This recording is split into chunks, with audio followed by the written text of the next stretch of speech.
आज हमने जो चैप्टर लिया है वो है इलेक्ट्रोकेमिस्ट्री, जिसमें हम सबसे इंपॉर्टेंट टॉपिक जिससे कि भर भर के क्वेश्चंस आते हैं आपके, उस टॉपिक का नाम है नॉइस्ट इक्वेशन। तो कैथोड वो इलेक्ट्रोड होता है जिसपे हमेशा रिडक्शन होता है, एनोड वो इलेक्ट्रोड होता है जिसपे हमेशा ऑक्सीडेशन होता है। चाहे आपका गैल्वेनिक सेल हो, चाहे आपका इलेक्ट्रोलिटिक सेल हो, इनके नेचर में कोई चेंज नहीं आता। हाँ, इनका साइन और depending upon types of cell positive या नेगेटिव हो सकता है। जो फॉर्मूले में गए वो फंस गए, वो इस क्वेश्चन को नहीं कर पाएंगे, और जो डेरिवेशन से जाएगा वो क्वेश्चन कर जाएगा। तो अब इसमें दो वेराइटीज होती हैं। एक बार इसकी कॉन्सेंट्रेशन M1 है, इसकी कॉन्सेंट्रेशन M2 है, तो आपकी इलेक्ट्रोलाइट की कॉन्सेंट्रेशन डिफर कर जाएगी। हेलो बच्चों, क्या हाल चाल, कैसे आप सभी। तो आप सभी का मैं शैलन गुप्ता स्वागत करता हूं वापस से पेन किलर सीरीज के अपने इस लेक्चर में। और आज हमने जो चैप्टर लिया है वो है इलेक्ट्रोकेमिस्ट्री, जिसमें हम सबसे इंपॉर्टेंट टॉपिक जिससे कि भर भर के क्वेश्चंस आते हैं आपके, ठीक है, और जो कि बहुत ज़्यादा आपको तकलीफ देता है, बहुत ज़्यादा उसमें है कैलकुलेशंस में आपको दिक्कत आती है, फॉर्मूला लगाने में, अप्लाई करने में दिक्कत आता है, उस टॉपिक का नाम है नॉइस्ट इक्वेशन। तो बेटा हम पहले नॉइस्ट इक्वेशन को आज की क्लास में पढ़ेंगे, समझेंगे, और उसके बाद उससे रिलेटेड बहुत सारे क्वेश्चंस हम करने वाले हैं, जिसमें एडवांस के अंदर भी आए हुए क्वेश्चंस हम क्या करेंगे, डिस्कस करेंगे। तो बेटा ये जो लेक्चर हम पढ़ रहे हैं, ये सब आपको PWF पे जाकर आपको एज ए PDF फॉर्म में भी मिल जाएगा। वहाँ पे आपके हर लेक्चर के बाद DPP अपलोड किए जा रहे हैं, तो DPP सोल्व करना ना भूलें, ठीक है। तो इन सब से आपको एडिशनल एडवांटेज ही होने वाला है। और बिना टाइम वेस्ट किए हम ये डिस्कस करते हैं आज की क्लास का सबसे इंपॉर्टेंट टॉपिक, वो है नॉइस्ट इक्वेशन। तो नॉइस्ट इक्वेशन को डिराइव कैसे किया जाए, सबसे पहले हम उसके बारे में बात करें, ठीक है। तो करते हैं डिराइव, बहुत ही सिंपल सा है। सबसे पहले आप लोगों ने थर्मोडायनेमिक्स में पढ़ा है कि डेल्टा जी इक्वल टू क्या होता है, delta G naught plus RT ln Q, जहां पर Q मेरा रिएक्शन कोशेंट होता है,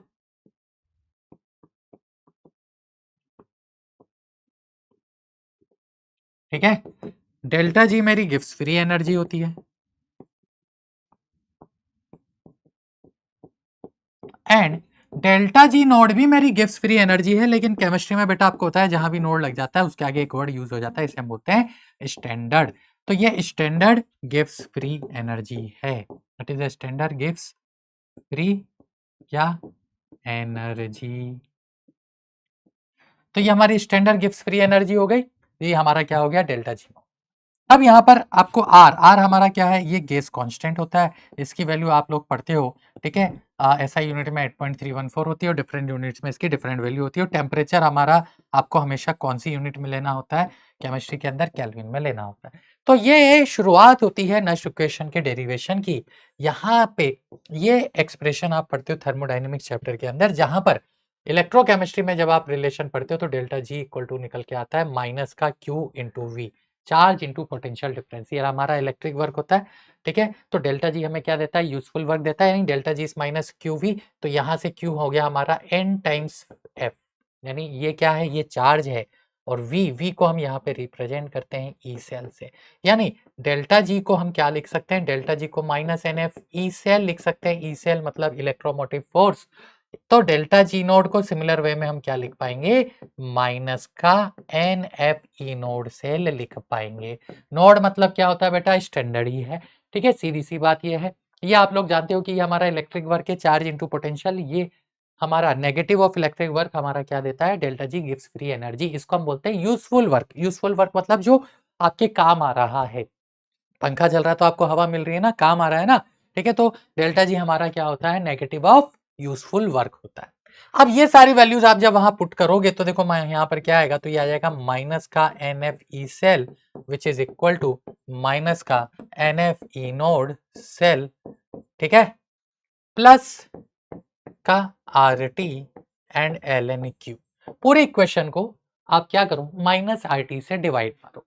तो पूरे इक्वेशन को माइनस RT नहीं, माइनस NF से आप डिवाइड मारो पहले। तो माइनस NF से जब आप डिवाइड मारोगे तो यहाँ ई सेल बच जाएगा, यहाँ पे ई नोड सेल बच जाएगा, और यहाँ पे माइनस RT अपॉन क्या आ जाएगा, NF आ जाएगा। तो ये हो गया हमारा ln Q। E cell equal to E naught cell minus RT upon NF, क्या, ln Q। ये जो इक्वेशन होती है ना, इसे हम बोलते हैं नॉइस्ट इक्वेशन। यही इक्वेशन हमारी क्या कहलाती है, नेक्स्ट इक्वेशन कहलाती है। अब तो बात है कि हम है ना डिफरेंट वैल्यूज यहाँ पे क्या करें, हम है ना f की वैल्यू पुट कर दें। तो f की जो अप्रोक्सीमेट वैल्यू निकल के आती है वो 96500 गुलाम होती है। एग्जैक्टली तो 96458 गुलाम होता है, ठीक है। तो हम अप्रोक्सीमेट वैल्यू यूज करते हैं क्वेश्चन के अंदर। आर हमारा गैस कांस्टेंट है, उसकी वैल्यू पुट कर दो, एफ की वैल्यू पुट कर दो, और एल को लॉग में कन्वर्ट करने के लिए आप किसका मल्टीप्लीकेशन यूज करते हो, 2.303 का मल्टीप्लीकेशन क्या करते हो, यूज करते हो। तो l n equal to 2.303 log. तो यहां से हमारा ई सेल क्या आ जाएगा, तो ई सेल आ जाएगा E naught cell minus 2.303 log base 10। तो मैं सारी वैल्यूज यहाँ पुट कर देता हूँ, ठीक है। वैल्यू पुट करी, सोल्व किया, तो मेरे पास बचता है 0.0591 upon n log base 10 cube. तो ये जो एक्सप्रेशन है, ये जो इक्वेशन है, ये भी नेक्स्ट इक्वेशन है, लेकिन ये T equal to 298 kelvin temperature पे ही एप्लीकेबल है। अगर आपका टेम्परेचर रूम टेम्परेचर नहीं है, तो आप ये जो फर्स्ट वाली इक्वेशन है, इसमें जो टेम्परेचर आपको दिया है वो टेम्परेचर आप रखोगे, आर की वैल्यू रखोगे और एफ की वैल्यू रखोगे और सोल्व करोगे, और फिर नई इक्वेशन आपको डिराइव होगी।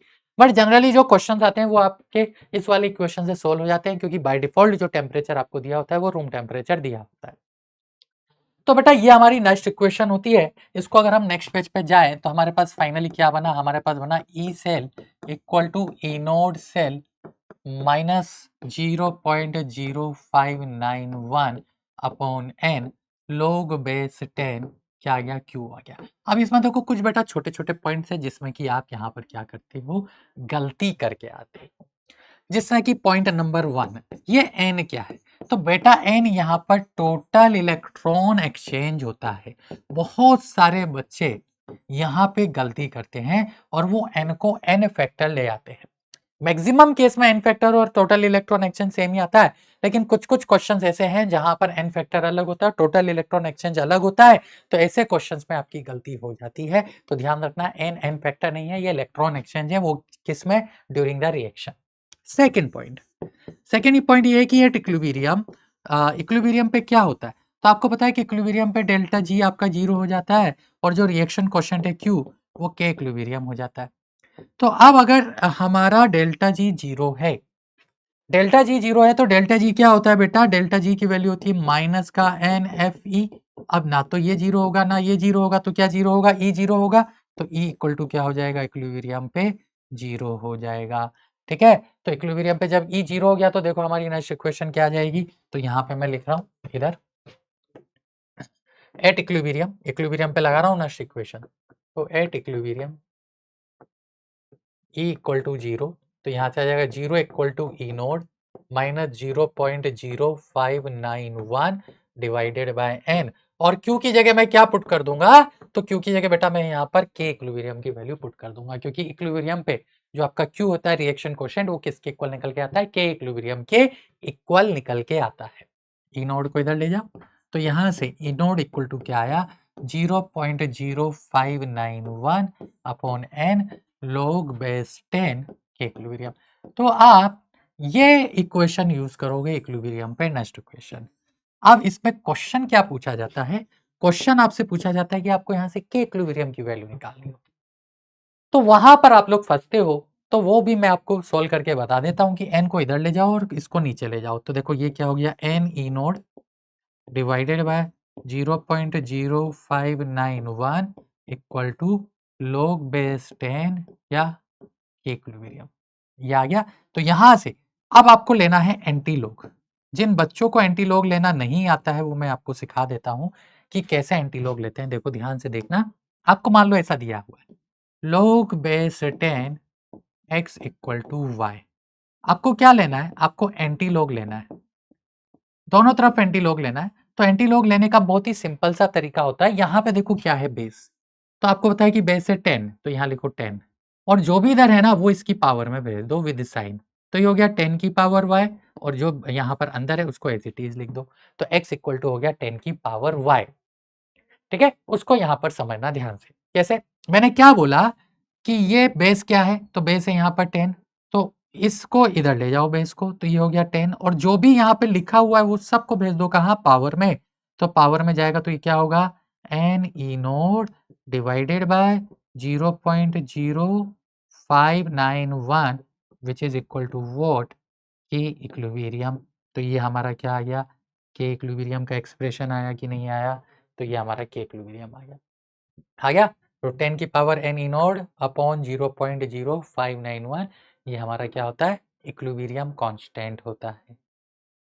ठीक, तो के इक्विलिब्रियम आप इस तरह से क्या कर सकते हो, डिराइव कर सकते हो। अब इस पे बदल बदल के है ना आपसे क्वेश्चंस पूछे जाते हैं, डिफरेंट वैरायटी के क्वेश्चन पूछे जाते हैं।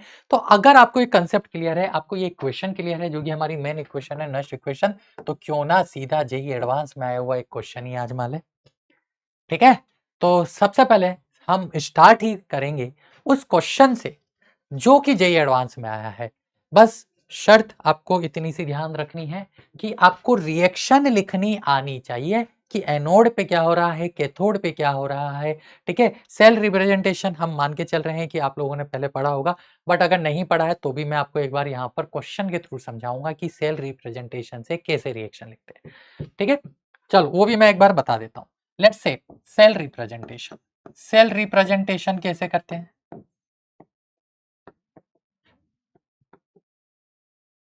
है ना। तो आपको ये क्लियर होना चाहिए कि इधर लिखा जाता है एनोड, फिर दो पैरेलल लाइन, और फिर इधर लिखा जाता है क्या, कैथोड। ये जो दो पैरेलल लाइन है ये किसको एक्सप्लेन करती है, तो ये सोल्ट ब्रिज के बारे में बताती है। ये क्या है, ये सोल्ट ब्रिज है, ये है एनोड और ये है कैथोड। एनोड, एनोड में ये पहले क्या लिखते हैं, तो एनोड में पहले हम लिखते हैं सबसे पहले इलेक्ट्रोड। सबसे पहले क्या लिखा जाता है, इलेक्ट्रोड, और फिर लिखा जाता है मेटल और आयन जो भी हमें दिया हुआ है। ठीक है, और गैस जो भी हमें दी हुई है, यानी पहले पहले इलेक्ट्रोड आता है और उसके बाद में मेटल आयन या गैस जो भी वहां पर लिबरेट हो रही है उसके बारे में इंफॉर्मेशन होती है। सिमिलरली कैथोड, कैथोड में अगर हम बात करें तो एंड में इलेक्ट्रोड आता है, एंड में इलेक्ट्रोड आता है, और उससे पहले हमारा क्या होता है कि कोई भी जो हमारा गैस मेटल या आयन है वो लिखा जाता है। ठीक है, अब इसको मेटल हो गया, आयन हो गया, गैस हो गया, जो भी है, जो भी हमारे पास दिया हुआ है उसको लिखा जाता है। तो इसको हम एक सिंपल से एग्जांपल से समझते हैं। जैसे कि आपको ये रिप्रेजेंटेशन दिया है, जिंक की Zn2 प्लस प्लस उसकी कॉन्सेंट्रेशन है let's say 1 molar, salt bridge copper 2 plus, ठीक है, लेट्स से 10 की पावर -1 मोलर और कॉपर। तो देखो ये क्या बता रहा है, ये बता रहा है कि ये हमारा क्या है, इलेक्ट्रोड। ये हमारा क्या है, इलेक्ट्रोड। ये क्या हो गया, ये मेटल आयन हो गया। ये क्या हो गया, मेटल आयन हो गया। फिर ये सॉल्ट ब्रिज है, ये आप सभी को पता है, this is your salt bridge. ये क्या है, ये हमारा मेटल आयन है। ठीक है, और ये क्या हो गया, ये हमारा वापस से इलेक्ट्रोड हो गया। तो ये हमारा क्या होता है, सेल का रिप्रेजेंटेशन होता है। ये जो पहले लिखा है ना, ये एनोड है। यानी अगर मैं आपसे बोलूं कि बताओ यहाँ पर एनोड पे रिएक्शन क्या हो रही है, तो आप क्या बोलोगे, सर एनोड क्या होता है, तो एनोड इज आओ। एनोड को कैसे याद रखोगे, एनोड को याद रखोगे आओ। आओ का मतलब क्या है, anode always oxidation, anode always oxidation. ठीक है, कैथोड को कैसे याद रखोगे, तो कैथोड को याद रखोगे किससे, कार से। CAR is your cathode. अब क्या है ये, तो cathode always reduction, cathode always क्या होगा, रिडक्शन। ठीक है, तो कैथोड वो इलेक्ट्रोड होता है जिसपे हमेशा रिडक्शन होता है, एनोड वो इलेक्ट्रोड होता है जिसपे हमेशा ऑक्सीडेशन होता है। चाहे आपका गैल्वेनिक सेल हो, चाहे आपका इलेक्ट्रोलाइटिक सेल हो, इनके नेचर में कोई चेंज नहीं आता। हाँ, इनका sign depending upon types of cell positive या नेगेटिव हो सकता है। तो एनोड आपका पॉजिटिव भी हो सकता है, एनोड आपका नेगेटिव भी हो सकता है, लेकिन एनोड हम पे हमेशा ऑक्सीडेशन होगा। ये ऑलवेज ट्रू है, एनोड ऑलवेज ऑक्सीडेशन। पॉजिटिव भी हो सकता है, नेगेटिव हो सकता है, तो इसलिए हम ये नहीं बोलते कि एनोड हमेशा पॉजिटिव होगा, या हम ये नहीं बोलते कि एनोड हमेशा नेगेटिव होगा, नहीं कमेंट कर सकते जब तक अनटिल एंड अनलेस हमें ये ना बोला हो कि वो गैल्वेनिक सेल है या इलेक्ट्रोलाइटिक सेल है। तो हमें क्या याद रखना है, हमें याद रखना है कि एनोड पे हमेशा ऑक्सीडेशन होता है, कैथोड पे हमेशा रिडक्शन होता है। ये सॉल्ट ब्रिज में जो पहले होता है वो एनोड होता है, जो सॉल्ट ब्रिज में बाद में होता है वो कैथोड होता है। तो एनोड पहले है तो एनोड पे क्या होगा, ऑक्सीडेशन होगा। तो किसका ऑक्सीडेशन होगा, तो obvious सी बात है जिंक किस में जा रहा है, Zn2+। तो लिख दो रिएक्शन, तो zinc gives Zn2+ plus 2 electron, balance कर दी। अब कैथोड पे क्या होगा बेटा, कैथोड पे रिडक्शन होगा, किसका होगा, तो देखो कैथोड पे रिडक्शन हो रहा है हमारा किसका, कॉपर 2+ आयन का।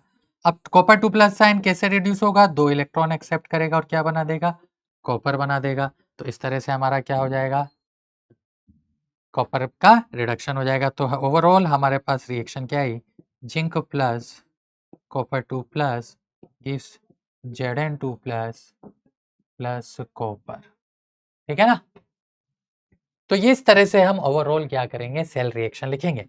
अब इसमें देखो बहुत सी बार क्या होगा, आपको ये इलेक्ट्रॉन्स सेम करवाने पड़ेंगे। रेडॉक्स जो आपने पढ़ा है, रेडॉक्स बैलेंसिंग, उस मेथड से आपको क्या करना पड़ेगा, बैलेंस करना पड़ेगा। तो क्यों ना सेल रिप्रेजेंटेशन हमें शॉर्ट में समझ में आया। मेन हमारी जो नेक्स्ट इक्वेशन थी जो हमने पढ़ी है, क्या, E cell equal to E naught cell minus 0.0591 upon n log base 10 Q के ऊपर बेस जेई एडवांस का बहुत ही शानदार क्वेश्चन कर लिया जाए। ये रहा देखो, ये जेई एडवांस का क्वेश्चन है। अब है ना, हमें यहाँ पर एक सेल रिप्रेजेंटेशन दिया हुआ, ये रहा सेल रिप्रेजेंटेशन। तो हमने सेल रिप्रेजेंटेशन उठा लिया, ठीक है। ई सेल आपको मिल गया, ई नोड सेल आपको मिल गया। कहाँ है ई नोड सेल, देखो ध्यान से। तो ई नोड सेल नहीं दिया है ना, उन्होंने क्या दे दिया, ई नोड दे दिया। किसका, इसका रिडक्शन पोटेंशियल, इसका इनोड सेल। अब देखो ये है ना स्टैंडर्ड हाइड्रोजन इलेक्ट्रोड है, तो स्टैंडर्ड हाइड्रोजन इलेक्ट्रोड के केस में जो इनोड हम लेते हैं वो क्या लेते हैं, 0 वोल्ट लेते हैं। ये आपको पता होना चाहिए और होप आपको पता भी होगा। तो स्टैंडर्ड हाइड्रोजन इलेक्ट्रोड के लिए अभी हम है ना इनोड की वैल्यू कितना ले लेंगे, 0 वोल्ट ले लेंगे। यहाँ तक क्लियर है। अब हमारा काम क्या है, हमारा काम है कि नेक्स्ट इक्वेशन लगाना। लेकिन नेक्स्ट इक्वेशन लगाने से पहले आपका काम है ओवरऑल रिएक्शन लिखना, तभी तो आपको पता पड़ेगा कि प्रोडक्ट साइड क्या क्या है, रिएक्टेंट साइड क्या क्या है, क्यू के एक्सप्रेशन में हम क्या लिखेंगे। तो हमें ये सेल रिप्रेजेंटेशन दिया है। तो एनोड हमारा बन रहा है स्टैंडर्ड हाइड्रोजन इलेक्ट्रोड, ये हाइड्रोजन इलेक्ट्रोड का रिप्रेजेंटेशन है। तो एनोड पे ऑक्सीडेशन होता है, तो H2 गिव्स क्या हो जाएगी रिएक्शन, 2H प्लस 2 इलेक्ट्रॉन, ये यहां से आ गया। कैथोड पे रिडक्शन होता है, तो हमें देखो बहुत ही क्लियरली दिया हुआ है कि यहाँ पे रिडक्शन M4+ से वो किस में जा रहा है, M+2 में जा रहा है। तो M+4 से ये किस में जा रहा है, M2+ में जा रहा है। तो ये क्या करेगा, ये 2 इलेक्ट्रॉन गेन भी करेगा। तो देखो क्या आ गया, ओवरऑल रिएक्शंस हमारी क्या आ गई, तो 2 इलेक्ट्रॉन से 2 इलेक्ट्रॉन कैंसिल आउट, ऐड कर दो। तो partial pressure of sorry H2 gaseous plus M4 plus aqueous gives M2 plus aqueous plus 2H plus aqueous. ये हमारे पास ओवरऑल सेल रिएक्शन है। अब हमारा काम आसान हो गया। अब हमें क्या करना है, नेक्स्ट इक्वेशन लगाना है। तो लिखते हैं नेक्स्ट इक्वेशन। तो नेक्स्ट इक्वेशन क्या है, E equal to E naught minus 0.0591 upon n log base 10 Q. अब देखो क्यू तो हम यहां से लिख देंगे। इसके लिए जब मैं रिएक्शन क्वेश्चन लिखूंगा तो कैसे लिखूंगा, सेम वे में जैसे कि आप इक्विलिब्रियम कांस्टेंट लिखते हो। क्या लिखोगे आप, क्यू। तो क्यू लिखोगे प्रोडक्ट की कॉन्सेंट्रेशन, तो प्रोडक्ट में क्या है, concentration of M2+ ion, power कितनी आएगी 1 इंटू दूसरा क्या है, concentration of H+ ion, power कितनी आएगी 2 डिवाइडेड बाय, ये H2 है गैसियस स्टेट में, तो इसका क्या आएगा, इसका पार्शियल प्रेशर आएगा। तो पार्शियल प्रेशर ऑफ H2 की पावर 1, ठीक है। अब इसी को बेटा हमें ना QPC बोलते हैं या KPC बोलते हैं। पीसी का मतलब प्रेशर एंड कॉन्सेंट्रेशन दोनों की टर्म आ रही है। तो मैंने आपको याद होगा जब डिफरेंट टाइप्स ऑफ के इक्विलिब्रियम पढ़ाया था, किसमें, केमिकल इक्विलिब्रियम चैप्टर के अंदर, जब हमने different types of equilibrium constant पढ़े थे, वहां पे बताया था कि केपीसी का जो यूज होता है वो आपके इलेक्ट्रोकेमिस्ट्री चैप्टर में होता है, जहां पर क्वेश्चंस के अंदर, रिएक्शन के अंदर आप आयंस भी देखोगे और गैसेस भी देखोगे तो उसका जब इक्विलिब्रियम कांस्टेंट लिखोगे तो उसमें कॉन्सेंट्रेशन की टर्म भी आएगी और प्रेशर की टर्म भी आएगी। ठीक है, तो ये नॉर्मल वे में हमें लिखना है, जो गैसियस स्टेट में है उनके लिए प्रेशर लिखना है और जो आयंस के फॉर्म में है उनके लिए कॉन्सेंट्रेशन लिखना है। तो ये हो जाएगा M4 प्लस आयन की कॉन्सेंट्रेशन। ठीक है, ये हमने लिख दिया। अब ये हमें क्यू तो मिल गया। अब हमारा टास्क क्या है कि हमें ई सेल क्वेश्चन ने दिया है, कहीं से ई नोड सेल मिल जाए तो काम बन जाएगा। कहीं से ई नोड सेल मिल जाए तो काम बन जाएगा कि नहीं बनेगा? तो आप बोलोगे सर बन जाएगा, तो क्यों ना ई नोड सेल निकाला जाए। तो ये लो, अब ई नोड सेल कैसे निकाले, तो बहुत ही सिंपल तरीका, आपने फॉर्मूला पढ़ा होगा, ई नोड कैथोड माइनस ई नोड एनोड, और ये कौन से पोटेंशियल यूज करने हैं, रिडक्शन पोटेंशियल यूज करने हैं। ठीक है, तो आप ये फॉर्मूला लगा के ई नोड सेल निकालते होंगे, लेकिन मैं आपको आज ही के लेक्चर्स में ये भी सिखाऊंगा कि ये फॉर्मूला हमेशा एप्लीकेबल नहीं है, आपको अप्रोच आनी चाहिए। हर जगह ये फॉर्मूला नहीं लगता है, कहाँ लगता है कहाँ नहीं लगता ये भी हम आज के इस लेक्चर में सीखेंगे कि ये फॉर्मूला हमेशा एप्लीकेबल नहीं है, it is not always applicable, है ना। क्या निकालने के लिए, ई नोड निकालने के लिए। कुछ कुछ जगह पर नहीं लगता है, कुछ कुछ जगह पर लगता है, इसलिए अप्रोच ऐसी चीज है जो हमेशा लगती है। तो मैं 2-3 क्वेश्चन के बाद वो चीज भी आपको सिखाऊंगा।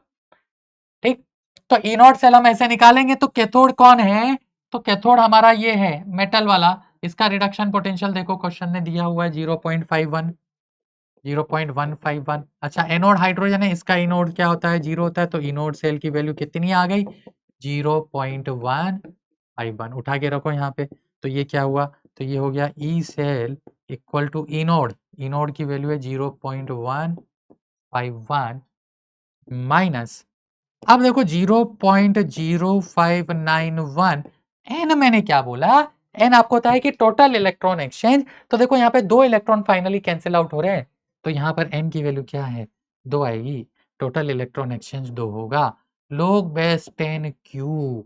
अब क्यू रहा ये, तो देखो क्वेश्चन में क्या M2 प्लस आयन की कॉन्सेंट्रेशन दिया हुआ है क्या, नहीं, उसने दिया हुआ है, क्या दिया है क्वेश्चन ने कि दिस अपॉन दिस, उसने क्या लिख दिया, 10 की पावर x, तो लिख दो यहाँ पे 10 की power x into H plus ion का square, H plus ion 1 molar है तो 1 का स्क्वायर तो 1 ही रहना है, divided by partial pressure of H2, देखो 1 बार है तो ये 1 आ गया।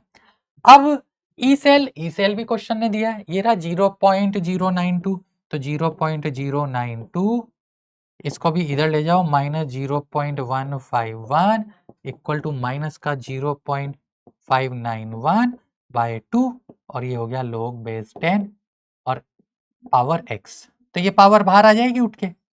इन दोनों का जब डिफरेंस लोगे तो ये माइनस का 0.0591 आ रहा है इक्वल टू माइनस का 0.0591 x बाय 2, और log 10 से log 10 कितना होता है, 1 होता है, तो इससे देखो बहुत ही सिंपली x इक्वल टू क्या आया, 2 आ गया। तो देखो बेटा ये था जेई एडवांस का क्वेश्चन, ये था अपना जेई एडवांस का क्वेश्चन, बहुत ही सिंपल था। ठीक है, तो x इक्वल टू वैल्यू 2 आ गई। तो दिखने में बेटा है ना, एडवांस के क्वेश्चन है ना हवा होते हैं, ऐसा लगता है बहुत टफ है, बहुत टफ है ना, नहीं बनेगा। अरे आप है ना, देखो क्या है, आपको ऐसा लग रहा है कि मैंने ना ये लंबा चौड़ा इतने सारी स्टेप्स लिख दी तो सर बहुत ज्यादा बड़ा क्वेश्चन हो गया, नीट में नहीं आएगा, बेटा है तो बहुत छोटा सा। आपको बस मैंने ना एक एक स्टेप्स लिख के बताइए। अगर आप ओरली आप सिर्फ नष्ट इक्वेशन लगाते ना, तो ध्यान से देखना, ई नोड सेल ये सीधा सीधा आपको समझ में आ रहा है, ई नोड सेल सीधा सीधा समझ में आ रहा है, क्योंकि दूसरा हाइड्रोजन इलेक्ट्रोड है वो 0 होगा तो हटा दो उसे। तो ये आपको इसमें एक स्टेप इसमें लगी, दूसरा स्टेप आपको इसमें लगी कि नष्ट इक्वेशन लिखी इस तरह से और वहां से कैलकुलेशन है। तो देखा जाए तो 2 ही स्टेप्स का सॉल्यूशन है, देखा जाए तो 2 ही स्टेप्स का सॉल्यूशन है। बस ये आपको इस तरह से लिख के मैंने निकाल के समझाना चाहा है कि आप इस तरह से अगर रिएक्शंस लिखना चाहें तो लिख सकते हैं। तो ये सब आप डायरेक्टली कर सकते हो क्योंकि आप केमिकल इक्विलिब्रियम में रिएक्शन लिखना सीख चुके हो, रेडॉक्स रिएक्शन जो चैप्टर है उसमें भी रिएक्शन लिखना सीख चुके हो। ठीक है, चलो अगर आपको लग रहा है कि चलो ये ठीक है एडवांस का क्वेश्चन है ना, पहला क्वेश्चन था, क्यों ना आप दूसरा क्वेश्चन कर लें एडवांस का, दूसरा क्वेश्चन कर लेते हैं एडवांस का। ये रहा दूसरा क्वेश्चन, क्या बोल रहा है, आप पहले क्वेश्चन पढ़ो, पहले क्वेश्चन समझो, ठीक है, उसके बाद इस वीडियो को पॉज करो, फिर इसको सोल्व करो, अपना आंसर लिखो और फिर मैं जो सॉल्यूशन एक्सप्लेन कर रहा हूं उससे मैच करो। क्या सही में आपसे क्वेश्चन बना है कि नहीं बना है, कहीं आपने कोई गलती तो नहीं की है ना? तो मैच करने के बाद आपको लगेगा कि नहीं भाई, थोड़ा-सा पढ़ने की ज़रूरत है। एडवांस क्या, आईसीएचओ क्या, कोई सा भी ओलंपियाड हो, एडवांस हो, नीट हो, कैसा भी एग्ज़ाम हो, सब आपसे बन जाएगा। ठीक है? तो आओ देख लेते हैं। देखो हमें है ना सेल रिप्रेजेंटेशन दे दिया, ये रहा, ये सेल रिप्रेजेंटेशन है, ये सॉल्ट ब्रिज है। When the concentration of Zn2 plus is 10 times the concentration of Cu2 plus, ये एक डाटा दे दिया तो लिख दो concentration of Zn2 plus is 10 times the concentration of Cu2 plus, ये डाटा हमें दे दिया। क्वेश्चन सोल्व करने का तरीका यही होता है ना कि उसको पार्ट्स में ब्रेक कर दो। जैसे ही आप उसको पार्ट्स में ब्रेक करोगे ना, हमारा आधा काम तो वैसे ही हो जाता है। Zn2 प्लस इक्वल टू क्या हो गया, 10 टाइम्स Cu2 प्लस हो गया, लिख दिया। अब एक्सप्रेशन फॉर डेल्टा जी हमें निकालना। ओ कुछ समझे नहीं समझे सर, डेल्टा जी तो माइनस एन एफ ही है, हम तो माइनस एन एफ पहले ई निकाल लें फिर माइनस एन एफ ही निकालो। यहीं पर आपका है ना कि आपने फॉर्मूला याद किया है या आपने कंसेप्ट समझा है ना, यहीं पे ये चीज काम आती है। देखो दो तरह के बच्चे, एक वो जो पहले ई सेल निकालेगा नेक्स्ट इक्वेशन से। क्या होती है नेक्स्ट इक्वेशन, तो किसी ने बोली सर ई सेल निकालो, E cell equal to E naught cell, ठीक है, माइनस का 0.0591 upon n log base 10 Q. मैंने कहा बहुत बढ़िया, ई सेल निकालिए, अब क्या करें? तो उसने बोला सर अब तो बहुत ही सिंपल है, delta G equal to minus n F, E cell लगा दो। मैंने कहा अच्छा बहुत ही बढ़िया, ठीक है, इतनी कैलकुलेशन तो कर लेगा, 2 मिनट का टाइम है ना, 2 मिनट का टाइम है एग्जाम में और इतनी कैलकुलेशन हो जाएगी कि ई सेल भी निकालें, इन सबको सोल्व करें, फिर दोबारा एनएफ से मल्टीप्लाई करें, तो फिर कैसे करें? तो देखो आपको अभी अप्रोच बताई थी मैंने, डेरिवेशन बताया था कि नेक्स्ट इक्वेशन आती कहां से है उस पे जाओ, ठीक। अच्छा क्वेश्चन में और क्या दे रखा है पहले वो और देख लेते हैं। हमें डायरेक्टली ई नोट सेल की वैल्यू दे दी है, बहुत बढ़िया, ई नोट सेल दे दिया, ये रिलेशन दे दिया, आरटीएफ के बारे में इंफॉर्मेशन दे दी। हमें जो आंसर देना है ऑप्शन से दिख रहा है कि हमें कैलकुलेशन पे ज्यादा भरोसा नहीं करना है, आरटीएफ में ही जाना है। तो हम है ना बिल्कुल स्टार्टिंग से जाते हैं, है ना। तो डेरिवेशन जहां से मैंने स्टार्ट किया था सबसे इंपॉर्टेंट, हम वहीं से स्टार्ट करते हैं। डेरिवेशन है ना, डेरिवेशन क्या था कि डेल्टा जी इक्वल टू क्या होगा, delta G naught plus R T l n Q. यहां से मैंने डेरिवेशन आपको समझाया था, जो फॉर्मूले में गए वो फंस गए, वो इस क्वेश्चन को नहीं कर पाएंगे, और जो डेरिवेशन से जाएगा वो क्वेश्चन कर जाएगा। तो डेरिवेशन है delta G equal to delta G naught plus R T l n Q. अब आपको डेल्टा जी निकालना है, डेल्टा जी नोड की वैल्यू आप रखोगे minus n F E naught plus R T l n Q. तो आपका टास्क है यहाँ पर दो चीजें मिल जाए, क्यू मिल जाए और एन मिल जाए। तो देखो हमें ऑप्शन देखते हुए दिखाई दे रहे हैं, हम इनमें से क्या कर लेंगे, इसको मैच कर लेंगे। तो कैसे निकालें, बहुत ही सिंपल है। देखो आपको ये सब चीजें दे दी गई हैं क्वेश्चन के अंदर, है ना। हमें क्या पता है, हमें ये जो दिया हुआ है ना, ये जो सेल है इससे हमें है ना पहले क्या करना है, सेल रिएक्शन लिखनी है। तो कैसे लिखोगे सेल रिएक्शन, तो एनोड, एनोड पे क्या होता है, तो एनोड पे ऑक्सीडेशन होता है। तो कौन ऑक्सीडाइज हो रहा है, पहले जो लिखा होता है वो एनोड होता है। तो एनोड में कौन ऑक्सीडाइज हो रहा है, तो देखो जिंक ऑक्सीडाइज हो रहा है किसके अंदर, Zn2 प्लस के अंदर, +2 इलेक्ट्रॉन यहाँ लिख दो साइड में। फिर ये कैथोड है, तो कैथोड बाद में लिखा हुआ कैथोड होता है, तो कैथोड पे क्या हो रहा है, कॉपर 2 प्लस +2 इलेक्ट्रॉन, ठीक है, क्या दे रहा है, कॉपर सॉलिड दे रहा है, दे रहा है, ये कॉपर सॉलिड है, ठीक। तो ओवरऑल सेल रिएक्शन क्या होगी, तो ओवरऑल सेल रिएक्शन है Zn plus copper 2 plus gives Zn2 plus plus copper, है, ठीक है। तो ये हमारे पास ओवरऑल रिएक्शन आ गई। तो क्या हम इससे क्यों नहीं निकाल सकते, बिल्कुल निकाल सकते हो। क्या लिखोगे, प्रोडक्ट, तो प्रोडक्ट में आ जाएगा Zn2 plus divided by concentration of Cu2 plus reactant है, पावर 1 1 आएगी। क्यों आनी है पावर 1 1, क्योंकि दोनों का कोफिशिएंट 1 1 है। जब दोनों का कोफिशिएंट 1 1 है तो पावर 1 है। अब बात आती है क्यू की वैल्यू क्या करें, क्योंकि क्वेश्चन में तो हमें कहीं भी कॉन्सेंट्रेशन नहीं दी हुई है, लेकिन हमें क्वेश्चन में एक लाइन दी हुई थी कि Zn2 plus is 10 time the concentration of Cu2 plus, यानी Zn2 प्लस की कॉन्सेंट्रेशन Cu2 प्लस की कॉन्सेंट्रेशन का 10 टाइम है। तो देखो यहां से रेशो निकालो, तो जब यहां से आप रेशो निकालोगे Zn2+ अपॉन Copper 2+ का, तो कितना आ रहा है? ये 10 आ रहा है कि नहीं आ रहा है? तो देखो ये 10 आ गया। तो क्या Q की वैल्यू 10 आई? यस, Q की वैल्यू 10 आई। तो अब हमें Q तो मिल गया 10। बात आती है N, तो देखो कितने इलेक्ट्रॉन कैंसिल आउट हो रहे हैं, तो 2 इलेक्ट्रॉन कैंसिल आउट हो रहे हैं, तो N की वैल्यू हो जाएगी 2। तो यहां आप लिखोगे delta G equal to minus का 2F। और ये इनोड सेल होता है। इनोड सेल की वैल्यू क्वेश्चन ने हमें दी हुई है 1.1। ये रहा डाटा, क्वेश्चन में हमें क्या दी हुई है? इसकी वैल्यू 1.1 दी हुई है, तो हमने 1.1 रखी प्लस RT। अच्छा ln है, log में कन्वर्ट करो, तो क्या लिखोगे? 2.303 log बेस 10 और Q की वैल्यू हो जाएगी 10। log 10 कितना होता है? 1 होता है। तो log 10 1 है, तो डेल्टा G कितना आ गया? डेल्टा G की वैल्यू आ गई, इन दोनों का मल्टीप्लीकेशन हो जाएगा 2.2 F with minus sign plus 2.303 RT, ये आ गया। तो अब ये हमारा डेल्टा जी आया। देखो कोई कैलकुलेशन नहीं है, एडवांस का क्वेश्चन है। क्या किया उसने? उसने डायरेक्टली ई सेल नहीं पूछा, उसने डेल्टा जी पूछा। तो जो पहले ई सेल निकालेगा, कैलकुलेशन करेगा, फिर डेल्टा जी निकालेगा, कैलकुलेशन करेगा, उसको ऐसा लगेगा सर कितना खतरनाक क्वेश्चन बन गया एडवांस का, कितना बवाली क्वेश्चन हो गया, इतनी कैलकुलेशन नहीं होनी हमसे, हाथ पैर फूल जाएंगे। लेकिन क्या सही में इतना खतरनाक था? 2 स्टेप्स का क्वेश्चन था। हमें डेल्टा जी के डेरिवेशन से, जहां से हम नष्ट इक्वेशन निकालते हैं, उससे जाना था, तो डेल्टा जी हमें वहां से मिल जाता। देखो सीधा सीधा इतना सा है मात्र, ये तो हमें लिखना आता ही है, ये तो ओरली है कि हाँ इसमें तो अब तो रट गया है। सबसे पहले गैल्वेनिक सेल आप पढ़ते ही इसी से हो, है ना, इसकी यही रिएक्शन होती है, इसका इलेक्ट्रॉन एक्सचेंज 2 होता है, तो ये तो डायरेक्टली आपको पता है।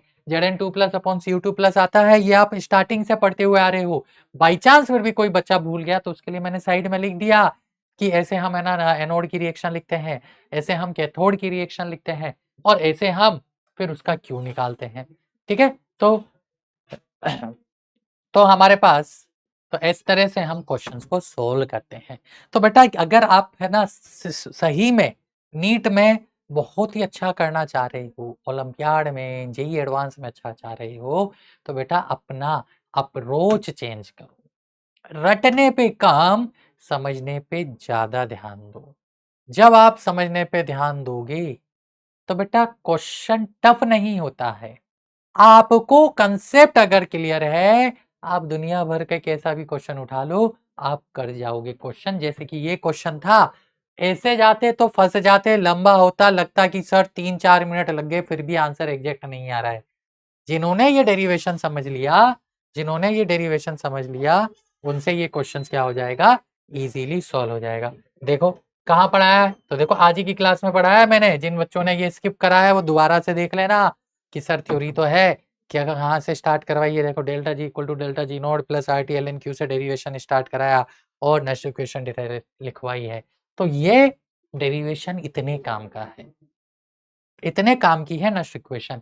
फिर हमने क्या किया, हमने उससे रिलेटेड देखो डिफरेंट केसेस भी किए हैं। तो अभी इन पे भी क्वेश्चंस आए हुए हैं, इन पे भी क्वेश्चंस आते हैं, उनको भी हम क्या करेंगे? डिस्कस करेंगे। तो बोलो ये क्लियर है? ये नेक्स्ट इक्वेशन क्लियर है कि नहीं है? टफ होता है क्या? नहीं होता, इसमें और भी वैरायटी के क्वेश्चन है, हम आगे बढ़ेंगे। बट पहले एक चीज जो कि मैंने अभी आपको बोली थी, ई नोड सेल कैलकुलेशन, वो थोड़ा सा समझा देता हूं। आप लोगों ने पढ़ा होगा सर, ई node cathode reduction potential minus ई नोड एनोड रिडक्शन पोटेंशियल होता है। ये ई नोड सेल आप निकालते, सही पढ़ा है, गलत नहीं है।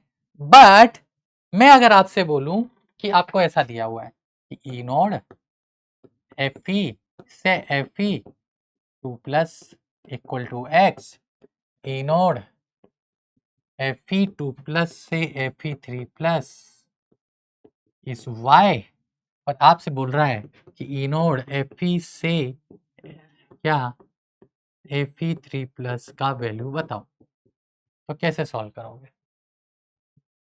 तो कैसे सॉल्व करोगे, ये आपसे बोला जा रहा है। लगाओ फॉर्मूला, अरे लगाओ फॉर्मूला और आंसर बताओ। तो आप बोलोगे सर यहाँ तो रेडॉक्स ही नहीं हो रही है पूरी रिएक्शन। एग्जैक्टली, रेडॉक्स हो ही नहीं रहा है तो फिर कैसे करें? ये ऑक्सीडेशन है, ये ऑक्सीडेशन है, वो भी ऑक्सीडेशन है, ऑक्सीडेशन में खेलिए।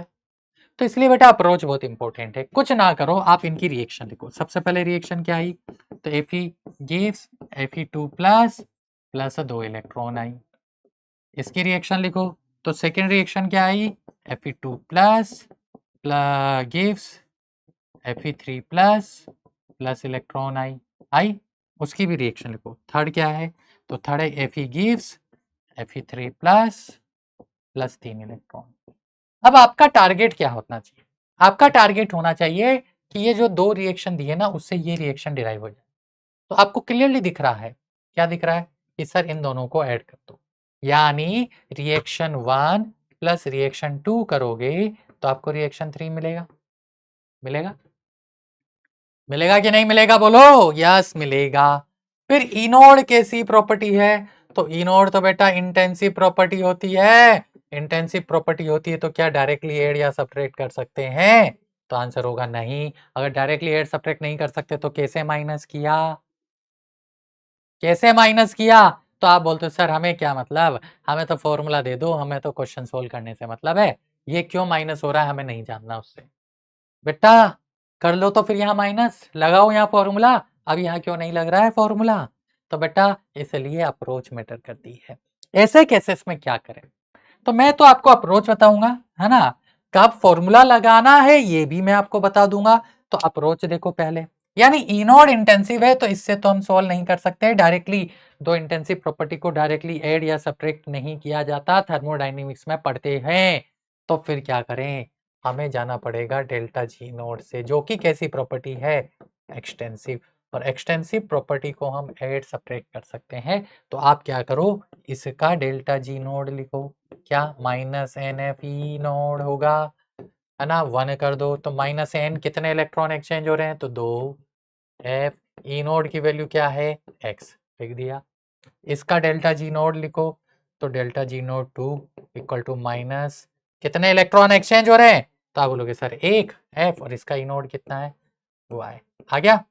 अब हम जब रिएक्शंस को ऐड करते हैं तो ये हमने थर्मोकेमिस्ट्री में भी सीखा था कि एंथैल्पीज को जैसे आप रिएक्शंस को ऐड करोगे तो एंथैल्पीज ऐड होती है, गिब्स फ्री एनर्जी भी डायरेक्टली ऐड होगी।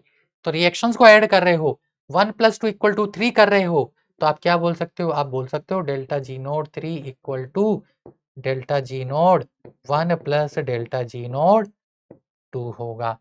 रिएक्शन को सब्ट्रैक्ट कर रहे हो तो डेल्टा जी सब्ट्रैक्ट होगा। रिएक्शन को किसी फैक्टर से मल्टीप्लाई कर रहे हो तो उसका डेल्टा जी भी उस फैक्टर से मल्टीप्लाई होता है। बोलो ये चीज क्लियर है? बिल्कुल क्लियर है। ठीक है, तो हमने ये ऐसा लिख दिया। हमें डेल्टा जी नोड 1 की वैल्यू पता है, कितना है? माइनस का 2f(x) है ना। और डेल्टा जी नोड 2 की वैल्यू पता है, माइनस का f(y) है ना। अब डेल्टा जी नोड 3, तो देखो इसका n कितना है? 3, तो माइनस का 3f ई नोड। तो f से f क्या हो गया? कैंसिल आउट हो गया, माइनस कॉमन ले लो, तो ई नोड इक्वल टू क्या आ गया? 2x plus y divided by 3। आया कि नहीं आया? तो ई नोड आ गया 2x plus Y divided by 3। तो ये हमारा इस सेल का ई नोड होगा। तो ऐसे हम कैलकुलेट करते हैं। अब अगर आप फॉर्मूले से जाते तो ये 3 अपॉन में तो आ ही नहीं पाता। कहाँ से आता 3? कुछ अता पता ही नहीं थे, तो ये ई नोड हो गया। तो क्यों ना इस कंसेप्ट को और मास्टरी करने के लिए इसके ऊपर बेस्ड एक क्वेश्चन कर लिया जाए, है ना, जिससे कि आपको क्लियरिटी मिले कि अगर ऐसा कंसेप्ट पे बेस्ड क्वेश्चन आएगा तो हम कैसे सोल्व करेंगे। तो बढ़ते हैं आगे नेक्स्ट क्वेश्चन की तरफ। ठीक है, तो देखो ये क्वेश्चन, क्वेश्चन क्या बोल रहा है? आपको ई नोड दिया और के पूछा है। बहुत ही बढ़िया। क्या नहीं पढ़ा इस तरह का केस? के मतलब हो गया इक्विलिब्रियम कांस्टेंट।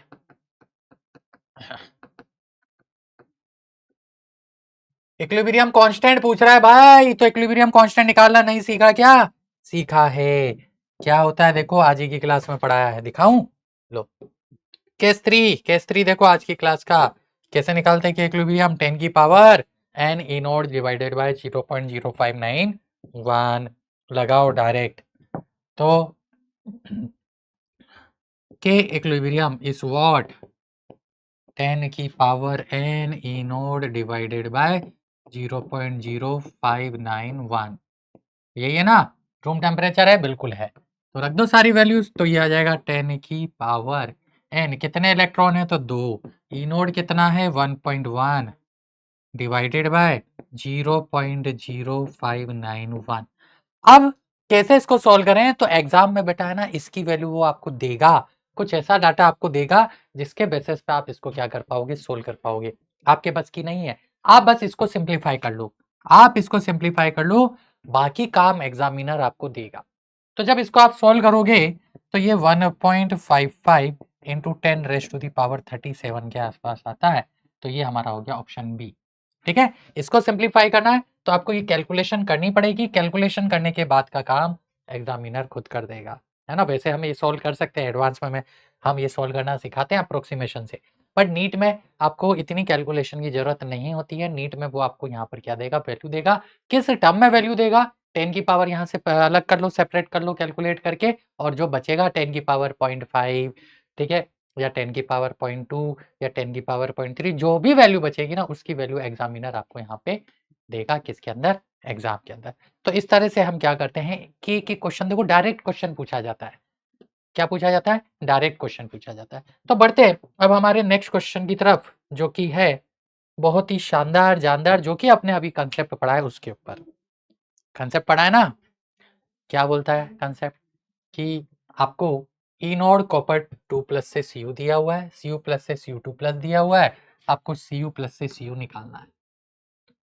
क्या फॉर्मूला लगा सकते हैं, नहीं लगा सकते, आप पहले फॉर्मूला से ट्राई कर लो, फिर हम अप्रोच से जा रहे हैं। तो क्या करो, रिएक्शन लिखो, कॉपर 2+ प्लस 2 इलेक्ट्रॉन क्या देगा, Cu देगा।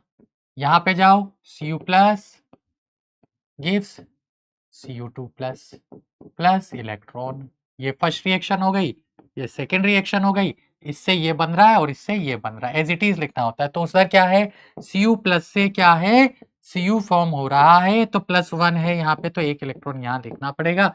देखो क्या मैंने तीनों रिएक्शन लिख ली। ये रिएक्शन निकालनी है, ये रिएक्शन क्या करनी है, निकालनी है। किससे, इन दोनों से। तो क्या करो, दोनों रिएक्शंस को ऐड कर दो, तो आप क्या पाओगे, Cu2+ से देखो Cu2+ कट गया, एक इलेक्ट्रॉन से 2 इलेक्ट्रॉन कट गया, तो यहाँ 1 इलेक्ट्रॉन बच गया। देखो ये रिएक्शन आ गई। यानी इतना समझ में आया कि सीधा सीधा हमने 1+2 किया है और हमारी थर्ड रिएक्शन आ गई। जब आप ऐसा कर रहे हो 1+2, यानी 2 रिएक्शंस को ऐड कर रहे हो थर्ड रिएक्शन लाने के लिए, तो उनका डेल्टा जी भी क्या हो जाएगा, डायरेक्टली ऐड हो जाएगा। कर दो ऐड, आप लिखो delta G1 naught plus delta G2 naught equal to delta G3 naught. Value one में कितने इलेक्ट्रॉन थे, तो वन में 2 इलेक्ट्रॉन थे, तो माइनस का 2f। इसका ई नोड क्वेश्चन ने दिया है 0.337 है, प्लस 2 में कितने इलेक्ट्रॉन थे, तो 2 में 1 इलेक्ट्रॉन था, तो माइनस का 1f। कितना ई नोड इसका दिया हुआ है, तो माइनस का 0.153 दिया हुआ है, रख दिया।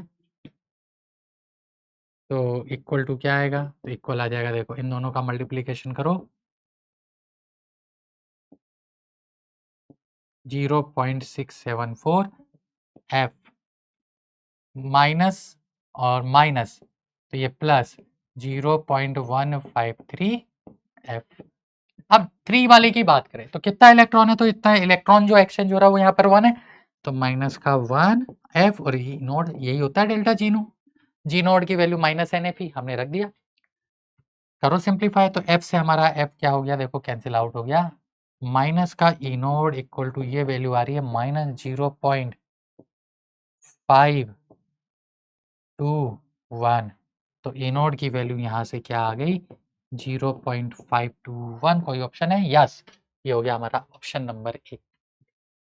तो ऐसे क्वेश्चन जब आपसे बेटा पूछे जाएंगे तो आप कितना ही फॉर्मूला लगा लो, नहीं कर पाओ, कितना ज़्यादा फॉर्मूला लगा लो नहीं कर पाओगे। इसलिए ये अप्रोच को सीखना बहुत ज़रूरी है, ध्यान में रखना बहुत ज़रूरी है। ठीक है, तो देखो आपको अप्रोच भी क्लियर है और उससे रिलेटेड हमने क्वेश्चन प्रैक्टिस भी कर लिया। अब इनोड आ गया तो अब तो नेक्स्ट इक्वेशन के कैसे भी क्वेश्चन हो जाए हम कर सकते हैं। तो बढ़ते हैं आगे, एक और क्वेश्चन करते हैं। ठीक है, नेक्स्ट इक्वेशन से रिलेटेड अगेन देखो ये क्वेश्चन क्या है कि आपको एक स्टैंडर्ड इलेक्ट्रोड पोटेंशियल आपको दिया हुआ है सेल का कितना 2 वोल्ट, टेम्परेचर आपको दे दिया 300 केल्विन, है ना, और 300 केल्विन पे टेम्परेचर पे जो इक्विलिब्रियम कांस्टेंट है के वो आपको निकालना है किसका, इस रिएक्शन का।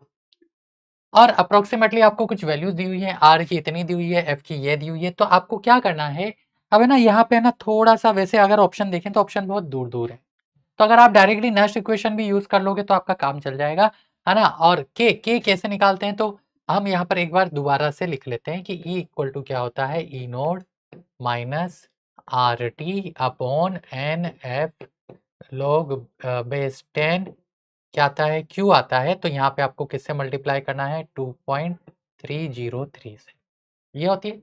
और इस इक्विलिब्रियम पे ई सेल की वैल्यू क्या हो जाती है, 0 हो जाती है, ये मैंने आपको बताया हुआ है। तो के की वैल्यू क्या आती है, 10 की पावर n ई नोड डिवाइडेड बाय क्या आ जाता है, 0.06 आता है। ये कब आता है, जब हम log को ln को log में कन्वर्ट कर देते हैं। तो अगर आप इस एक्सप्रेशन से जाओगे तो देखो है ना, यहाँ पर ऐसा एक भी ऑप्शन मैच करता हुआ दिखाई नहीं दे रहा। तो इसका मतलब हमें क्या करना है, अब यहाँ पर उसने अप्रोच चेंज करवा दी, तो क्या फॉर्मूला काम आएगा, नहीं आएगा, क्या काम आएगी, अप्रोच काम आएगी। तो अप्रोच क्या बोलती है, अप्रोच बोलती है कि आप यहाँ से 0 इक्वल टू लिखो ई नोड, और इसको रहने दो किसके टर्म में, एल एन के टर्म में, इसको रहने दो किसके टर्म में, एल एन के टर्म में। तो एल एन क्यू की जगह पर क्या हो जाएगा, के हो जाएगा। तो यहां से E naught into n F divided by R T equal to क्या आ जाएगा, देखो एल एन के आ जाएगा। अब जिन बच्चों को नहीं पता उनको मैं बता देता हूं कि एल एन का मतलब होता है लोग बेस ई, तो लोग बेस ई के की वैल्यू हमारे पास आ गई है, ठीक है, कितना, n F E naught upon R T. E naught की वैल्यू कितना है, तो देखो ई नोड कहाँ है, क्वेश्चन ने दिया हुआ है 2 वोल्ट, तो रखो 2 इंटू एन, एन हमारे पास 2 है, एफ की वैल्यू कितना है 96500 अपॉन आर की वैल्यू क्वेश्चन ने 8 दी है, टी की वैल्यू 300 दी है। अब तो आपकी कैलकुलेशन है मात्र, तो ये हो गया हमारे पास 965 divided by 6 equal to log base E के।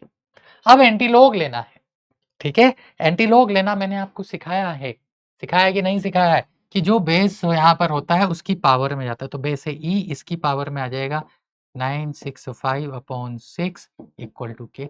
इसको सिंप्लीफाई करो तो 9 ये हो जाएगा 161 इक्वल टू के। तो ई की पावर 161 विथ पॉजिटिव साइन, तो हमारा कौन सा ऑप्शन मैच कर रहा है, सी ऑप्शन मैच कर रहा है। थोड़ा सा वेरिएशन ये क्यों आ रहा है, क्योंकि हमने यहाँ पे 96500 लिया है, उसने 96000 रखा है, तो जैसे ही आप 96000 रखोगे, ये लो आपका आंसर क्या आ गया, ये एग्जैक्ट आंसर आ गया कितना, ई की पावर 160। तो बेटा हमेशा जरूरी नहीं है कि फॉर्मूला काम करे, जरूरी नहीं है कि हमेशा आप फॉर्मूला ही लर्न करें, बेटा एक बार समझने की बात होती है, कंसेप्ट एक बार समझ में आ जाता है तो इस तरह के क्वेश्चंस फिर हमारे क्या हो जाते हैं, इजी लगने लग जाते हैं। चलो एक और क्वेश्चन करते हैं। हाँ, अब देखो ये कुछ शानदार क्वेश्चन है, ये कुछ डिफरेंट है। क्यों डिफरेंट है तो नस्ट इक्वेशन का ही। डिफरेंट क्या है, अभी तक हमने जो नस्ट इक्वेशन के क्वेश्चंस करे हैं ना, वो कंप्लीट सेल रिएक्शंस के ऊपर किए हैं, यानी उसमें हमें क्या दिया हुआ है, या तो कंप्लीट सेल रिएक्शन दी हुई है, या कंप्लीट सेल रिएक्शंस निकालने को बोला गया है ना, जो भी बात हो रही है कहीं ना कहीं कंप्लीट सेल रिएक्शन के अराउंड हो रही है। इस क्वेश्चन में क्या डिफरेंट है, हमें reduction potential of hydrogen half cell पूछा है, और वो भी बोला है कि वो नेगेटिव कब होगा, उसकी कंडीशन बतानी है, इनमें से क्या होगी। अब पहली बार क्वेश्चन पढ़ के लगता है कि यार ये तो समझ में ही नहीं आया, हमें ये तो पता है कि स्टैंडर्ड हाइड्रोजन इलेक्ट्रोड का जो रिडक्शन पोटेंशियल होता है वो 0 होता है, वो कब होता है, जब H प्लस आयन की कॉन्सेंट्रेशन 1 मोलर और पार्शियल प्रेशर क्या हो, 180 m हो, है ना, तो ये तो हमने पढ़ा है। But reduction potential of hydrogen half cell will be negative, ये कैसे करें, तो सबसे पहले हम रिडक्शन रिएक्शन लिखते हैं। किस पे होगी? कैथोड पे होगी। तो लिखो कैथोड। कैथोड पे क्या रिएक्शन होगी? तो कैथोड पे रिएक्शन होगी 2H plus 2 electron gives H2। ये हमारी कैथोड की रिएक्शन हो गई। ठीक है, अब इससे नष्ट इक्वेशन कैसे लिखें? तो देखो बेटा, हम नष्ट इक्वेशन को हाफ सेल में भी लगा सकते हैं। कंप्लीट सेल की जगह नष्ट इक्वेशन किसके अंदर? In half cell. ये बहुत इंपॉर्टेंट चीज है। बहुत सी बार इस पे जब क्वेश्चन आते हैं ना तो डर लगता है साहब। तो ये लगाना सी कैसे लगाएंगे? इससे लगाएंगे E equal to E naught minus 0.0591 upon n log base 10Q। अब Q क्या होगा? तो प्रोडक्ट। अच्छा, हाइड्रोजन इलेक्ट्रोड है तो इसका ई नोड क्या होता है? 0 होता है। तो 0 minus 0.051 upon n log base 10 और Q प्रोडक्ट। प्रोडक्ट में है देखो H2, तो पार्शियल प्रेशर ऑफ H2 की पावर 1 डिवाइडेड बाय रिएक्टेंट, तो H प्लस आयन की कॉन्सेंट्रेशन की पावर कितनी हो गई? 2 हो गई। अब ये नेगेटिव आना है। ये क्या है? नेगेटिव आना है। कैसे नेगेटिव आएगा? तो आपको पता है कि log 1 क्या होता है? log 1 0 होता है ना? log के अंदर कोई भी वैल्यू हो जो कि ग्रेटर देन 1 हो, लेट्स से log x। तो x अगर ग्रेटर देन क्या है? 0 है, तो log x कैसा आएगा? log x आपका पॉजिटिव आएगा। आएगा कि नहीं आएगा? आएगा। तो रखें फिर अपन ये वैल्यूज, है ना? अब हमें क्या करना है? एक एक ऑप्शन की वैल्यूज रखनी है और चेक करना है कि हाँ ये नेगेटिव कब होगा। तो सबसे पहले हमने रखा पार्शियल प्रेशर ऑफ H2 2 और ये 1। तो जब आप यहाँ रखोगे तो क्या होगा? तो देखो ऑप्शन ए, इसको पूरे को हम अभी नेगेटिव ले लेते, मतलब एक कांस्टेंट ले लेते हैं 0.0591 अपॉन एन, यहाँ पे 2 हो जाएगा log बेस 10। ये है 2 और ये है 1 का स्क्वायर 1, तो log 2.3 होता है। ये पॉजिटिव है इंटू नेगेटिव है, तो इसमें तो नेगेटिव आ रहा है। आ रहा है, ऑप्शन ए में हमारा नेगेटिव आ गया। जब आप 2 और 2 रखोगे ऑप्शन बी को, तो ये क्या हो गया? ये माइनस ये कांस्टेंट log 2 अपॉन 2, ये log 1 हो गया। log 1 की वैल्यू 0 आती है, तो इससे तो 0 आ गई। इससे क्या आ गई? 0 आ गई। तो ये तो 0 दे रहा है, तो बी ऑप्शन तो हट गया। सी, वैसे तो आंसर आ गया है, बट हम एक एक ऑप्शन और चेक कर लेते हैं। सी में जाओ। जब आप सी में जाओगे तो सी में क्या हो रहा है कि वैल्यू हमें प्रेशर की 1 है और कंसंट्रेशन की 2 है। तो रखो, तो E इक्वल टू माइनस का 0.0591 अपॉन 2 log बेस 10 1 बाय 2 का स्क्वायर, तो log 1 बाय 4, तो ये वैल्यू नेगेटिव आएगी। log 1 बाय 4 ने इसको आप ऐसे लिखो माइनस 0.0591 बाय 2 और log 1 बाय 4, तो log 1 by 4 negative, negative into negative क्या हो गया? log 1 बाय 4, तो log 1 by 4 negative into negative क्या हो गया? पॉजिटिव। तो ई पॉजिटिव आ रहा है। क्या पॉजिटिव लाना है? नहीं लाना, नेगेटिव लाना है, तो ये ऑप्शन भी हट गया। अब ये देखोगे तो 1 अपॉन 1 0 हो गया, तो ये तो वी वाला केस हो गया, तो 0 भी नहीं चाहिए, तो ये ऑप्शन भी हट गया। इसलिए हमारा जो करेक्ट आंसर होगा वो यहाँ पर क्या होगा बेटा? ऑप्शन नंबर ए होगा। ठीक, तो ये हमारा क्या हो गया? Option number A. तो कर लोगे? तो देखो नेक्स्ट क्वेश्चन के ऊपर एक और शानदार क्वेश्चन। इस तरह का क्वेश्चन क्या हमने किए हैं? बिल्कुल किए हैं। आपको सेल रिप्रेजेंटेशन दे दिया, ई नोड सेल दे दिया, was allowed to be completely discharge at 298 kelvin, the relative concentration of Zn2 plus In2 Cu2 plus ion पूछा है। डिस्चार्ज का मतलब क्या है ये आप सोच लेना, ठीक है? और ये क्वेश्चन आपको क्या करना है? होमवर्क में सॉल्व करना है और कमेंट बॉक्स में अपना आंसर जरूर मेंशन करें। आप लोगों ने लेड स्टोरेज बैटरी पढ़ी होगी, जहां पर हम चार्जिंग और डिस्चार्जिंग दोनों कंसेप्ट पढ़ाते हैं। तो वहां पर हम चार्जिंग डिस्चार्जिंग का कंसेप्ट पढ़ाते हैं, तो बस वही कंसेप्ट यहाँ पर यूज हुआ है कि कंप्लीटली डिस्चार्ज हो रहा है, बाकी कुछ नहीं है, नष्ट इक्वेशन है। तो एक बार सोल्व करें, कमेंट बॉक्स में आंसर जरूर मेंशन करें। अब देखो फिर बड़ा सा क्वेश्चन है, जेईई एडवांस का है, हिंट देके छोड़ देता हूँ ताकि आप लोग क्या करोगे, होमवर्क में से भी सॉल्व करोगे। क्या यहाँ से क्यों नहीं लिखाई में आएगा? बिल्कुल लिखाई में आएगा। सेल रिएक्शन क्या हो जाएगी? एनोड की हो जाएगी। Mg किस में हो रहा है? Mg देखो ऑक्सीडाइज हो रहा है Mg2 प्लस में, तो क्या लिखोगे? Mg gives Mg2 plus plus 2 electron, ये एनोड पे हो जाएगा क्योंकि ये ऑक्सीडेशन है। Cu2 प्लस कॉपर में जा रहा है, कैथोड पे है, तो ये रिडक्शन हो जाएगा। तो कैथोड की रिएक्शन क्या लिखोगे? Cu2 plus plus 2 electron gives Cu। तो हमें यहाँ से दोनों को ऐड करके ओवरऑल रिएक्शन मिल जाएगी, मिल गई। N की वैल्यू हमें यहाँ पर 2 आ गई। Q की वैल्यू आ जाएगी concentration of Mg2 plus power 1 upon concentration of Cu2 plus power 1। क्यों? क्योंकि ऐड करोगे तो क्या आ रहा है? Mg सॉलिड, इसको नहीं लेंगे, plus copper 2 plus gives what? Mg2 plus plus copper solid. तो सॉलिड तो नहीं लेंगे, सिर्फ और सिर्फ आयंस लेंगे ना। सॉलिड का एक्टिव मास तो हम यूनिटी मान के चलते हैं, तो इस तरह से क्यों लिख दिया। हमें क्वेश्चन में कुछ डेटा भी दिया हुआ है। स्टैंडर्ड ईएमएफ ऑफ सेल 2.7 यानी ई नोड की वैल्यू दे दी, कितना? 2.7 दे दिया। टेम्परेचर 300 केल्विन दे दिया। When concentration of Mg2 plus is changed to x molar, cell potential changes to 2.6 volt, यानी E हमें दे दिया 2.67। ठीक है, तो आपको वैल्यू ऑफ एक्स बतानी है। आपको सारी की सारी इंफॉर्मेशन दी हुई है नस्ट इक्वेशन के ऊपर। जेईई एडवांस का एक बहुत ही प्यारा क्वेश्चन है।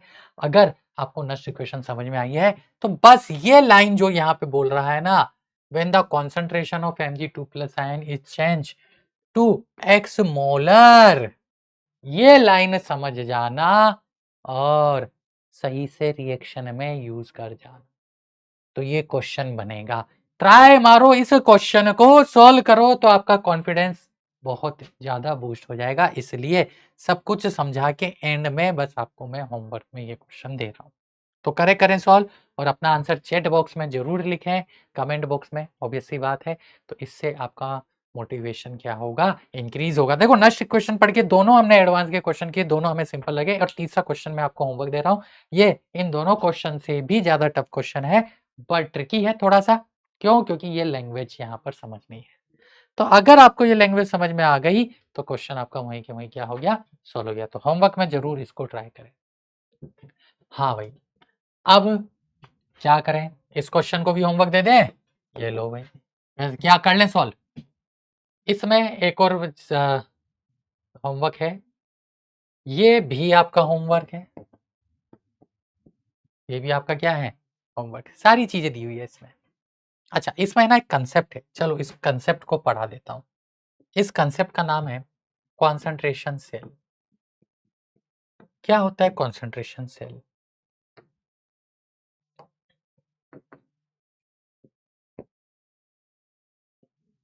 दो तरीके होते हैं ये, ठीक है, नाम में अभी नहीं जाएंगे। जब both electrodes are same,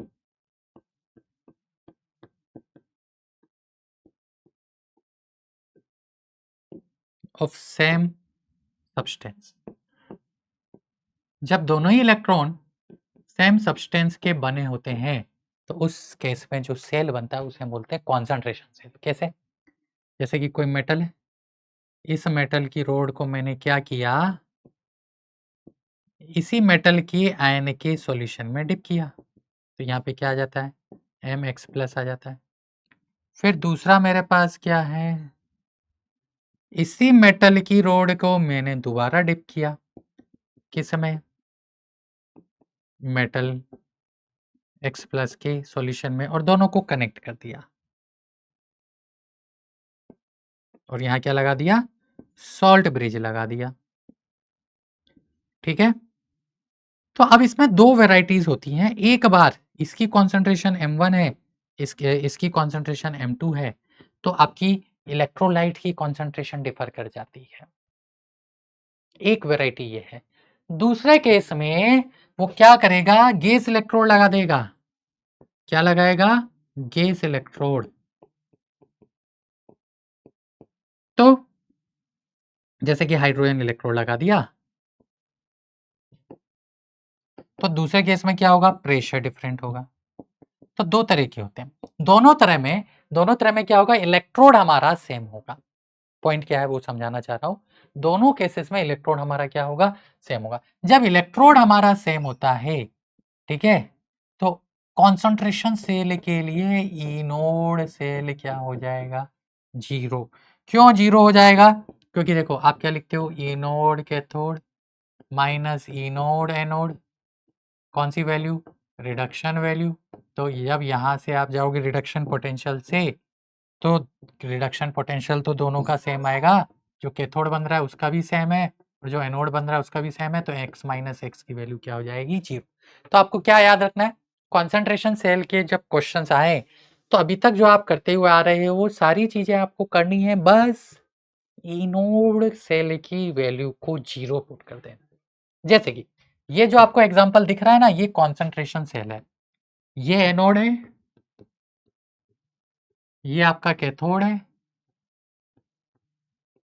ठीक है। दोनों देखो, ये भी कॉपर का इलेक्ट्रोड, ये भी कॉपर का इलेक्ट्रोड, कहाँ डिफरेंस आ रहा है, उनकी कॉन्सेंट्रेशन में। तो ये बन गया कॉन्सेंट्रेशन सेल। तो इसका जब आप नश इक्वेशन लगाओगे, E equal to E naught minus 0.0591 on n log base 10 Q, तो यहाँ पर ई नोड सेल आपका 0। ये इस क्वेश्चन के लिए एक्स्ट्रा चीज है जो कि आपको यहाँ पर समझनी है। Change in Gibbs free energy delta G negative है, तो इसका मीनिंग क्या है ये भी समझते हैं। ये हमने थर्मो में देखा था कि डेल्टा जी अगर नेगेटिव होती है तो प्रोसेस क्या होता है, स्पॉन्टेनियस होता है। अब डेल्टा जी की वैल्यू क्या होती है, तो ये माइनस एन एफ ई होता है। इसको नेगेटिव आना है, इसको नेगेटिव आना है, तो देखो आगे माइनस साइन है, ये दोनों तो हमेशा पॉजिटिव होते हैं, ई को भी क्या होना पड़ेगा, ई को भी आपका पॉजिटिव होना पड़ेगा, तो ही आपका डेल्टा जी क्या आएगा, नेगेटिव आएगा और प्रोसेस आपकी क्या होगी, स्पॉन्टेनियस होगी। यानी आपसे बोला जा रहा है कि डेल्टा जी हमारा नेगेटिव है, ये कब नेगेटिव होगा ये आपसे पूछा जा रहा है। तो यहां से ई सेल को क्या लाना पड़ेगा, ई सेल को हमें पॉजिटिव लाना है।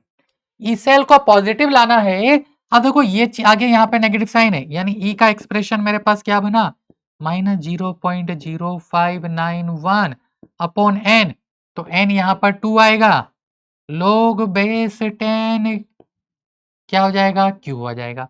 तो ये वैल्यू तो नेगेटिव है, इसको पॉजिटिव लाना है, यानी ये वैल्यू नेगेटिव आनी चाहिए, लोग नेगेटिव आना चाहिए, लोग क्यू लेस देन 0 आना चाहिए, यानी Q लेस देन क्या आना चाहिए, 1 आना चाहिए। जहां भी Q लेस देन 1 आएगा वहां पर हमारा ई सेल पॉजिटिव हो जाएगा। अब आपको इससे एनोड की रिएक्शन, इससे कैथोड की रिएक्शन लिखनी है, Q में पुट करना है, Q में पुट करके ये रहे ऑप्शन चेक करना है, कौन जिस भी ऑप्शन से Q लेस देन हमारा क्या आ जाएगा, 1 आ जाएगा, वही हमारा क्या हो जाएगा, आंसर हो जाएगा। तो कर लेते हैं इसको सॉल्व, पूरा ही सॉल्व कर लेते हैं, क्यों इसमें हाथ कंगन को आरसी क्या, पढ़े लिखे को फारसी क्या। तो देखो हमारे पास ओवरऑल यहां से क्या आ रहा है, सेल रिएक्शन, एनोड, एनोड पे होता है ऑक्सीडेशन, तो क्या हो जाएगा, Cu gives Cu2 plus 2 electron, इसकी कॉन्सेंट्रेशन क्या बोली है, C1। कैथोड पे क्या हो जाएगा, रिडक्शन, तो Cu2 प्लस कौन सी कॉन्सेंट्रेशन है, C2 प्लस 2 इलेक्ट्रॉन क्या देगा, Cu देगा। ऐड करो दोनों को, तो Cu2 प्लस से Cu2 प्लस कैंसिल आउट हो गया क्या, नहीं होगा, ये गलती मत कर देना, क्यों, क्योंकि दोनों की कॉन्सेंट्रेशन डिफर है। हाँ ये कैंसिल आउट हो जाएगा, तो हमारी रिएक्शन बनेगी Cu2 प्लस C2 कॉन्सेंट्रेशन वाली gives Cu2 plus C1 concentration वाली। अब उठा के यहाँ रखो, अब इसको उठा के यहाँ रखो, तो जब आप यहाँ रखोगे तो देखो क्या आ रहा है, E इक्वल टू माइनस का 0.0591 divided bye 2 log base 10 Q product C1 upon C2। हमें E क्या चाहिए, पॉजिटिव। क्यों चाहिए E पॉजिटिव, क्योंकि डेल्टा जी को नेगेटिव लाना है। E पॉजिटिव चाहिए, इसका मतलब इसकी वैल्यू लेस देन 1, इसकी वैल्यू क्या आनी चाहिए, नेगेटिव, यानी C1 by C2 should be less than 1, C1 less than C2। जहां भी C1 की वैल्यू C2 से कम होगी, C1 लेस देन C2, ठीक है, वही हमारा आंसर होगा और उस केस में हमारी गिब्स फ्री एनर्जी क्या हो जाएगी, नेगेटिव हो जाएगी। तो यहां से C1/C2 रेशो 1 आ रहा है, नहीं। यहां से कौन बड़ा है, देखो ध्यान से, लेट्स से मैंने इसकी वैल्यू 4 रखी तो C2 की वैल्यू कम आ गई, तो यहां से तो C2 लेस देन क्या हो गया, C1 हो गया, ऐसा चाहिए क्या, नहीं, तो ये भी गलत हो गया।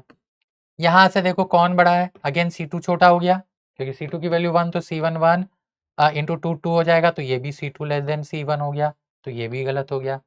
फिर इसकी बात करें तो देखो C1 की वैल्यू 1 तो C2 कितना हो गया, √2 टाइम्स, यानी C2 बड़ा है, ठीक है। तो यहां से क्या हो गया, C2 ग्रेटर देन C1 हो गया, यानी C1 लेस देन C2, यही हमारा डिजायर आउटपुट था, तो यही हमें यहाँ पर चाहिए, इसलिए इसका जो करेक्ट आंसर होगा वो क्या होगा, ऑप्शन नंबर डी होगा, ठीक है। तो इस तरह से बेटा नेक्स्ट इक्वेशंस के क्वेश्चंस आते हैं, और भी बहुत वैरायटी के क्वेश्चंस हैं, due to lack of time हम हमारे क्लास को इतना ही रखते हैं। ये एक एसपी का मिक्स क्वेश्चन एक आपके लिए दिया हुआ है, होमवर्क है, क्वेश्चन बहुत ही सिंपल है कि एसपी बोले तो इक्विलिब्रियम कांस्टेंट का कंसेप्ट होता है जिस पे डेल्टा जी 0 होता है और ई से एल भी 0 होता है, तो इसको भी आप ट्राई करना होमवर्क में और आंसर जरूर लिखना। तो मैंने बहुत क्वेश्चन आज आपको होमवर्क के लिए भी दिए हैं ताकि आपकी प्रैक्टिस बढ़े नेक्स्ट क्वेश्चन की। फिलहाल आज के लिए क्लास को इतना ही रखते हैं, आप डीपीपी सॉल्व करना ना भूलें और चीज़ों को रिवाइज करना ना भूलें, यही आपका होमवर्क है और यही आपकी समरी है। फिलहाल के लिए इतना ही रखते हैं, मिलते हैं नेक्स्ट क्लास में, तब तक के लिए tata bye bye, take care.